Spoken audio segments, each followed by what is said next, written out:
அத்திக்கடவு அவனாசி திட்டம் நேற்று தினம் திரு ஸ்டாலின் திறந்திருக்காரு. வேடிக்கையா இருக்குது. 60 ஆண்டு காலமாக அங்க இருக்கின்ற விவசாயிகள் போராடிட்டு வந்தாங்க. மாண்பு அம்மாவும் முதலமைச்சர் இருந்த காலகட்டத்தில் அத்திக்கடவு அவனாசி திட்டத்தை நிறைவேற்றப்படும் என்று குறிப்பிட்டார்கள்.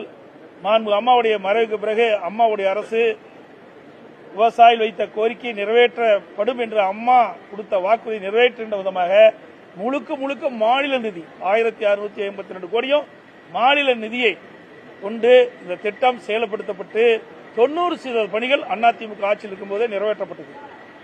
அப்பொழுது கொரோனா வந்த காலத்தினால அந்த பணி சற்று தோய் ஏற்பட்டது.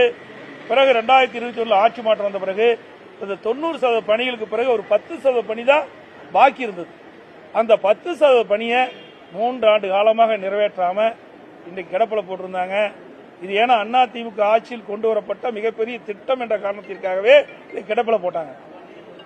இந்த அரசு நினைத்திருந்தால் 6 மாதத்தில் இந்த 10% பணியை நிறைவேற்றப்பட்டு இந்த ஏரி குளங்கள்லாம் நிரப்பியிருக்கலாம். ஆகவே வேண்டுமென்றே திட்டமிட்டு தான் இந்த பணியை நிறைவேற்றல. இதனால் 2.5 ஆண்டு காலம் விவசாயிகளுக்கு கிடைக்க வேண்டிய நீர் கிடைக்காமல் இருப்பதற்கு காரணம் விடியா திமுக அரசு.